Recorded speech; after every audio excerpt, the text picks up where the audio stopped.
Thanks for leading us in worship this morning, Brian. We're going to turn to God's Word now. And last week at the Corner Church, we started a brand new preaching series that I'm calling Why Me, Lord? A Journey Through the Book of Job. And we're going to continue on with that series today by looking at Job chapter 2, verses 1 to 10.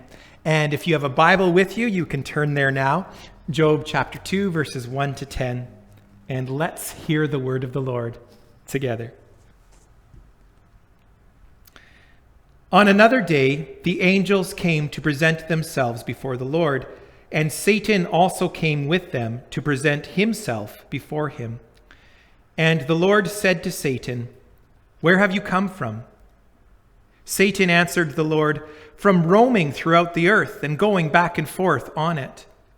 Then the Lord said to Satan, "Have you considered my servant Job? There is no one on earth like him. He is blameless and upright, a man who fears God and shuns evil. And he still maintains his integrity, though you incited me against him to ruin him without any reason." "Skin for skin," Satan replied. "A man will give all he has for his own life, but now stretch out your hand and strike his flesh and bones, and he will surely curse you to your face." The Lord said to Satan, "Very well then, he is in your hands, but you must spare his life." So Satan went out from the presence of the Lord and afflicted Job with painful sores from the soles of his feet to the crown of his head. Then Job took a piece of pottery and scraped himself with it as he sat among the ashes. His wife said to him, "Are you still maintaining your integrity? Curse God and die." He replied, "You are talking like a foolish woman. Shall we accept good from God and not trouble?" In all this, Job did not sin in what he said. And may the Lord add his blessing to the reading of his word. So, for no particular reason this week, I happened to Google the term holding on for dear life. Well, I did have some particular reason for doing that, as you'll see in a moment. But the very first hit that came up for my Google search was this 2018 story out of Switzerland, which was intriguingly entitled Hang Glider Mishap. The subtitle said, "Unattached first-time hang glider literally holds on for dear life." Well, that was enough bait to get me to click.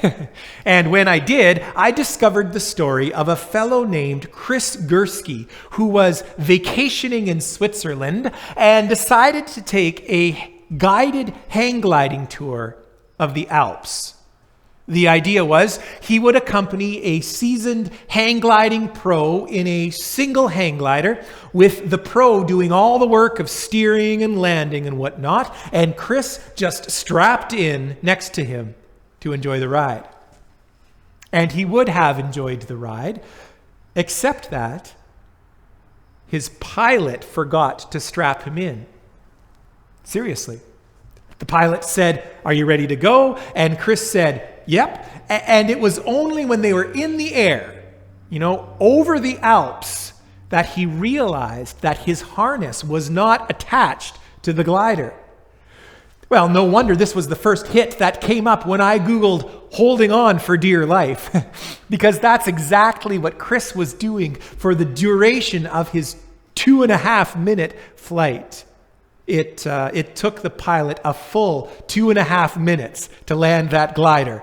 And as you can see from the footage, Chris was dangling from the glider without a harness, holding on with his left hand the whole time, while his right hand was like clutching the pilot and the pilot's jacket and the pilot's pant leg and anything he could do to keep from falling. Well, don't worry about our friend Mr. Gursky there. The pilot was able to land the glider before his grip finally let go, and the worst that happened was that poor Chris had a fracture in his right wrist from, hitting the ground so hard. And he tore his left bicep from holding on as tightly as he did. But other than that, he made it through his hang glider mishap unscathed. But here's why I Googled holding on for dear life in the first place. It's because our preaching text today is about someone who had to hold on to God for dear life. Our friend Job there, sitting in the ashes of his misery and clinging to the Lord with all he's got. And if you want a picture to help you visualize his dilemma, well, you could do worse than to imagine Chris Gursky there, clinging to his hang glider and refusing to let go because, well, for obvious reasons, he refused to let go. And Corner Church, that's Job's message to us today. Don't let go. Of God, I mean. However much it hurts, don't let go of God. Of course, holding on to a hang glider while you're soaring over the Swiss Alps is one thing. What Job's going through here is something that's really scary. But this is week 2 of our journey through Job. And just in case you missed week 1, let me catch you up to speed here. Because last week we read how in order to show us that God would still be worthy of our worship, even if everything we personally got out of it was taken away, in order to silence the accuser and vindicate his own glory, God allowed Satan to inflict all manner of misery on this poor soul. And we read it together last week, how all of Job's wealth, his camels and his sheep and his servants, they were all carried off by raiders, taken away in one fell swoop. And while his head was still reeling with this news, he learns that all his children, and he had 10 of them, but they were all together at a party in the oldest brother's home when a mighty wind swept in from the desert, bashing in the house and killing them all in one moment. And that's what God is referring to there in verse 3 today, when he says that Satan had incited God against Job to ruin him without any reason. Because in chapter 1, that's exactly what happened. Job was quite literally ruined. His wealth, his property, his family, his loved ones, everything taken away in one horrible moment of tragedy. And then, as if that wasn't bad enough, Satan turns to God and says, well, of course, Job didn't let go of you then. That was just his wealth and his loved ones he lost, not his actual life. But, says Satan, you touch him where it counts. Like you inflict actual, literal, physical suffering on him, and then he'll let go. He'll curse you to your face, Satan says, and give up on living for you. Well, you read the story with me today, so you know what happens next, right? God says, very well, he is in your hands, only just don't let him die. And Satan goes out from the presence of the Lord and I quote, afflicts Job with painful sores from head to foot. So painful that Job takes a piece of broken pottery to scratch them with and scrape away the pus. I'm not trying to ruin anyone's breakfast there, but that's actually what's going on in verse 8.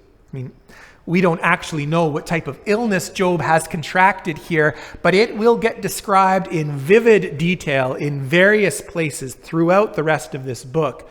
In verse 7 here, it's just described as painful boils, But chapter 30, verse 30 is going to say that his skin is peeling away and he is burning with fever. And in chapter 7, verse 5, it says that he is covered in constantly erupting pustules. I mean, how's that for a vivid description? Constantly erupting pustules. In chapter 19, verse 20 says that his teeth have begun to rot. Chapter 16, verse 16 says that his vision is starting to fail. And chapter 7, verse 16 mentions ongoing bouts of depression that he's struggling with because of all this. So I don't know what a doctor would say about Job's illness, but from what I can tell, he is in living hell. And I don't use the HE double hockey sticks there just for shock value either. In verse 8 of our text today, when it says that he went out and sat among the ashes, well, that's probably a reference to the burning garbage dump that often smoldered outside the walls of the city in the ancient Near East.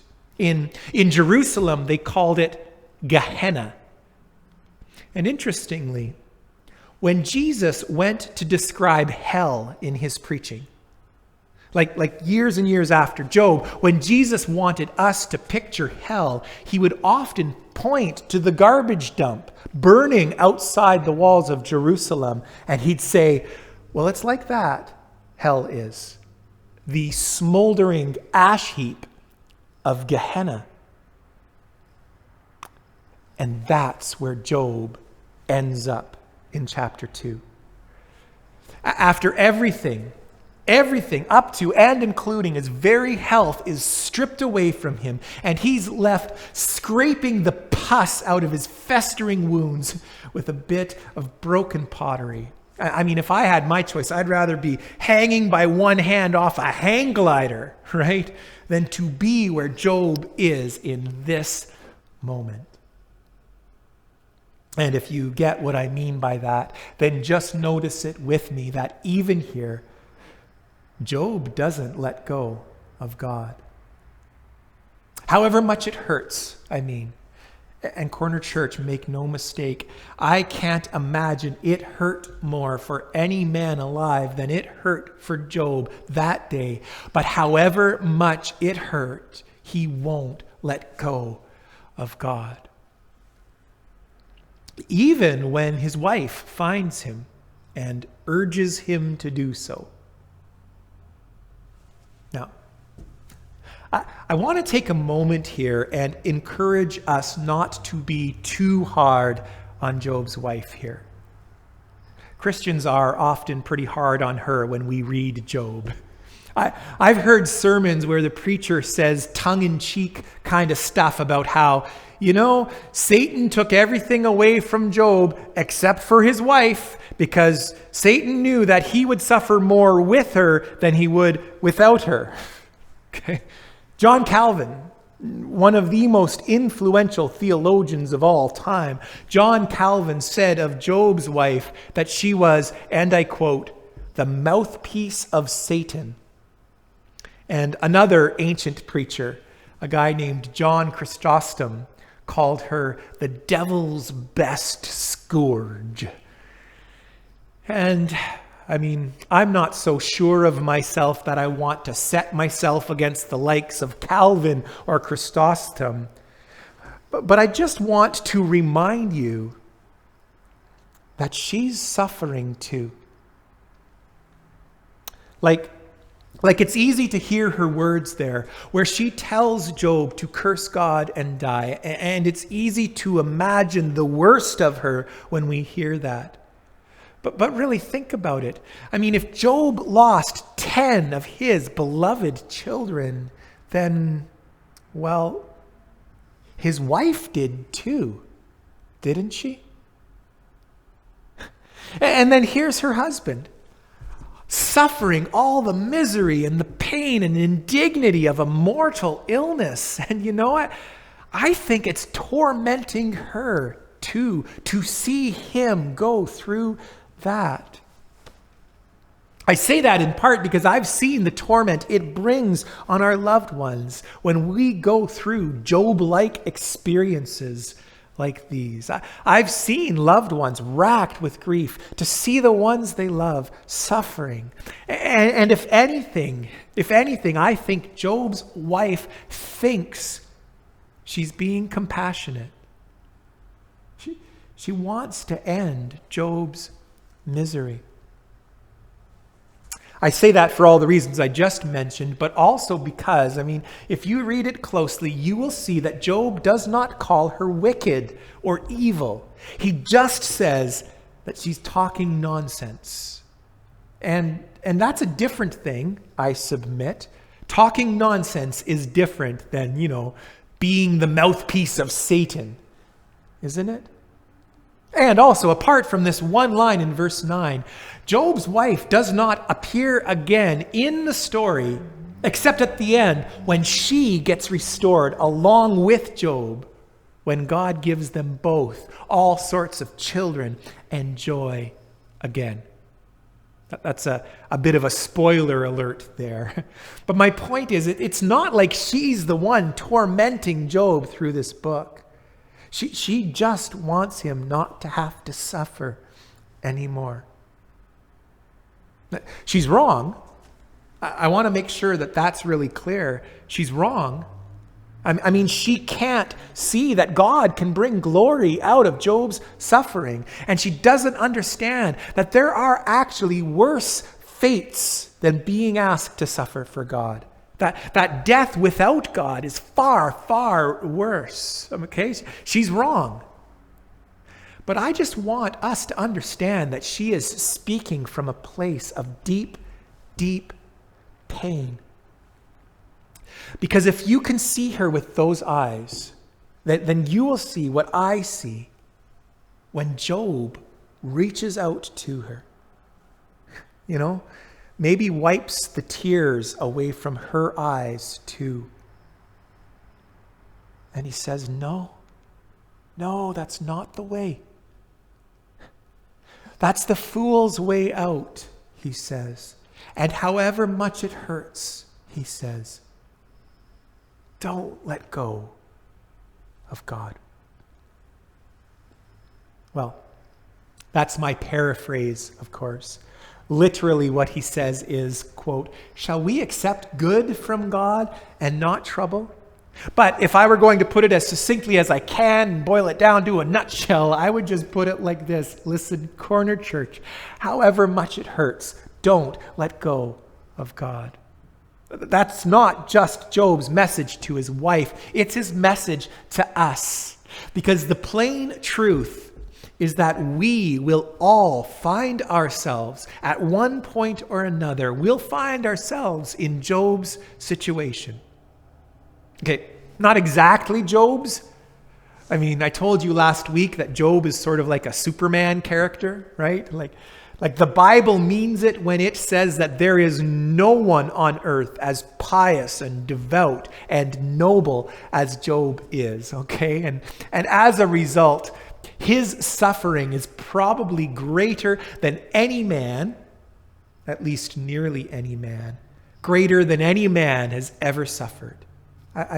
Total bankruptcy, every single one of his children gone in an instant, an agonizing disease that leaves him on death's door and wishing he could just ring the doorbell. All of this within a span of what has it been, a couple of days? We're supposed to raise an eyebrow or two here when we hear all of this. Because the idea is that just like there was no one quite as great as Job was, no one will suffer quite as much as Job does. Sickness, loss, poverty, agony, abandonment. It's like the total sum of human suffering is all coming down on Job at once. Okay, so none of us will ever suffer quite like Job did, probably. But still, Is it possible that you or I might find ourselves, I don't know, suddenly, unexpectedly bankrupt the way Job was? You know, that big investment or that sure job that we had lined up suddenly pulled out from underneath us?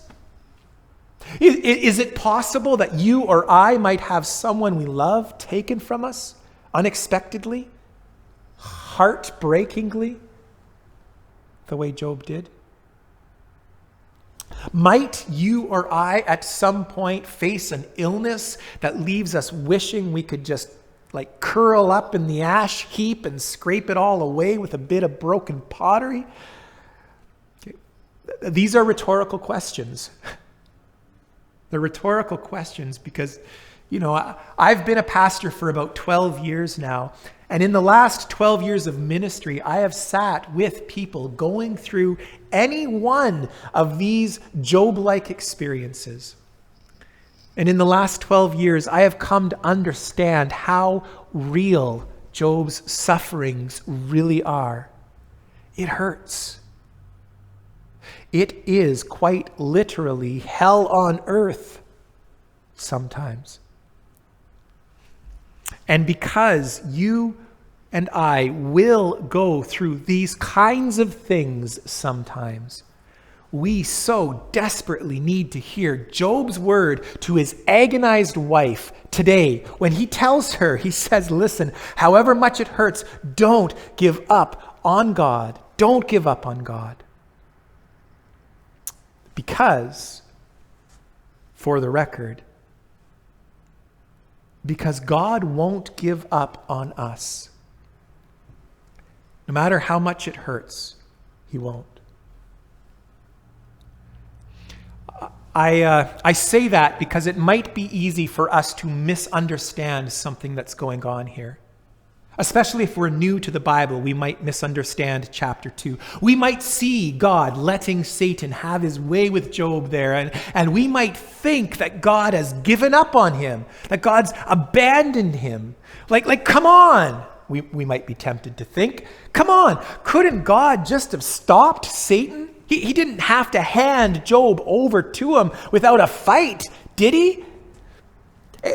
And if we took the book of Job out of context, and forgot that Job is just one piece of a much bigger puzzle that the Bible is putting together for us. Like if we only read Job and we stopped at him, we'd maybe be justified in wondering that. Why didn't God put up a fight? Why didn't God stop Satan before it ever came to this point? But let me just remind you that Job is in that part of the Bible we call the Old Testament, right? Which is, of course, it's that part of the story that happened before the cross, right?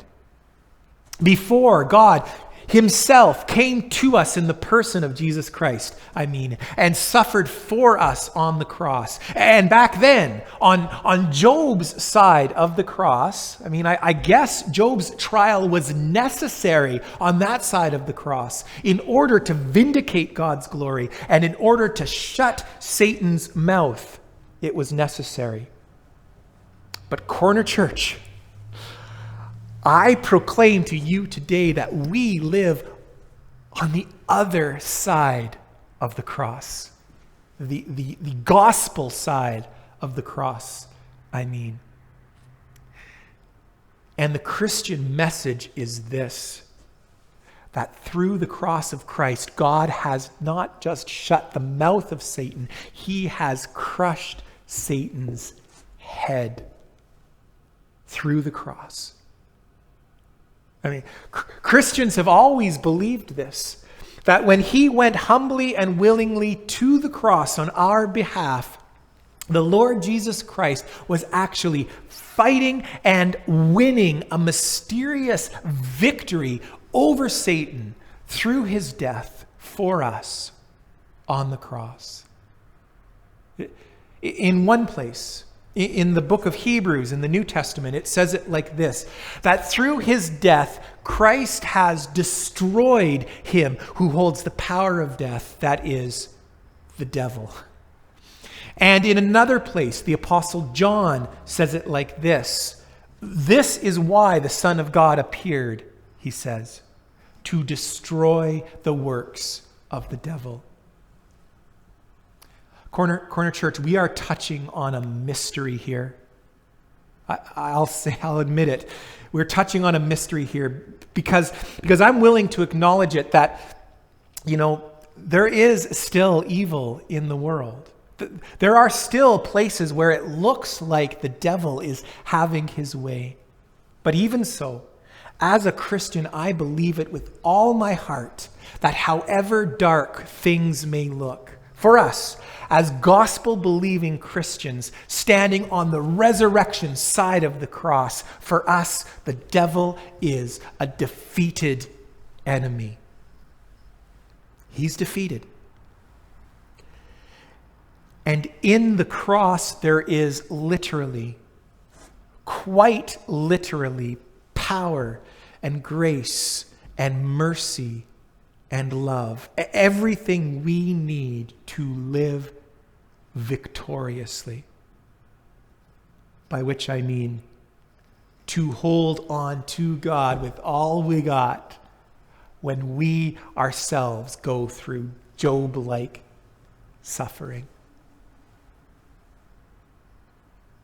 You may be tempted to say to me, well, that's all well and good in theory, Pastor Dale, but I'm not talking about theological abstractions. I'm talking about how it goes down in the street. I mean, you can talk all you want about the cross and how it defeated Satan and what have you, but what about when you yourself get hit with a Job-like catastrophe?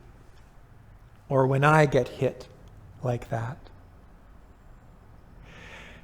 And I guess what I'd say to that is just this. That Christians who have put God to the test in this way, Christians who have found in the cross the determination to hold on to him however much it hurt, and for the record, history is chock full of examples I could point to prove to you that this is so. Christians who held on in the hurt have always found him to be faithful. Job's going to find him to be faithful in the end.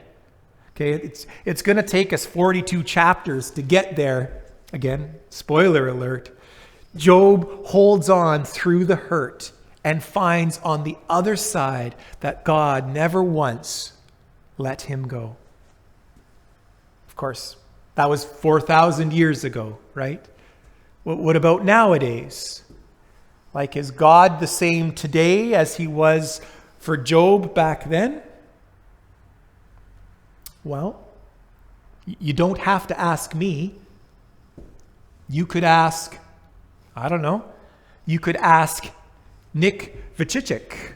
Nick Vujicic. I was reading his story this week in preparation for this message. And if you've never met him before, just know that Nick is an Australian motivational speaker. He's an actor. He's a recreational swimmer. Well, that last detail doesn't usually get mentioned in most people's bios, but it does for Nick because, here's a photograph of Nick. Nick was born into this world without arms or legs. And you can read his life story on his website. But for today, let me just drill down on the Job-esque elements of his story. Because his mom and dad were committed Christians. Like, his dad was actually a pastor in Australia. And they were devastated by their son's condition. In their words, they said all the kinds of things we would probably say in their circumstances. Like if God is a God of love, they said, then why would he let something like this happen? And especially to committed Christians, they said. Nick struggled even more. In my childhood, he says, I could understand God's love to a point, but I still got hung up on the fact that if God really loved me, why did he make me like this? He says that through his teenage years, he thoughts of suicide continually plagued him. I mean, if anyone had a good reason to let go of God because it hurt, you might think it was Nick. But one day, Nick came across a story in the New Testament where some Pharisees point out a destitute blind beggar to Jesus, a man who had been born blind.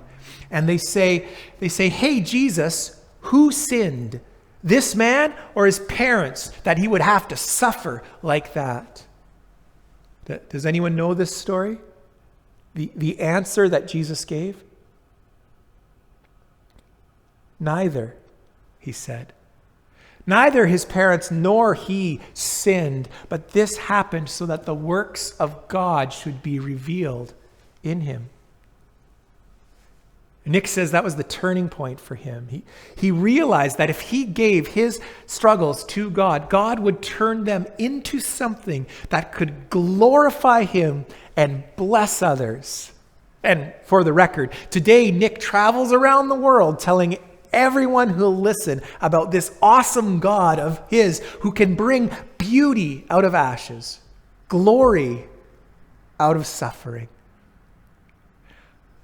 God's purpose for me became clear to me, he says. Quote, and now I'm fully convinced and understand that his glory is revealed as he uses me just the way I am. End quote. Corner Church, I don't want to make light of anything Nick has had to go through. And I certainly don't want to trivialize stories like his. But I do want to suggest to you that those are the words of a man who has learned how true it is, what Job's trying to tell us here, that no matter how much it hurts, we can't let go of God. Cling to him. Like a hang glider, who somehow didn't get strapped in. Cling to him with all you've got. And if we do, I believe this with all my heart that it's true. If we do, our hurt can become something. Yes, even our hurt can become something that brings glory to him.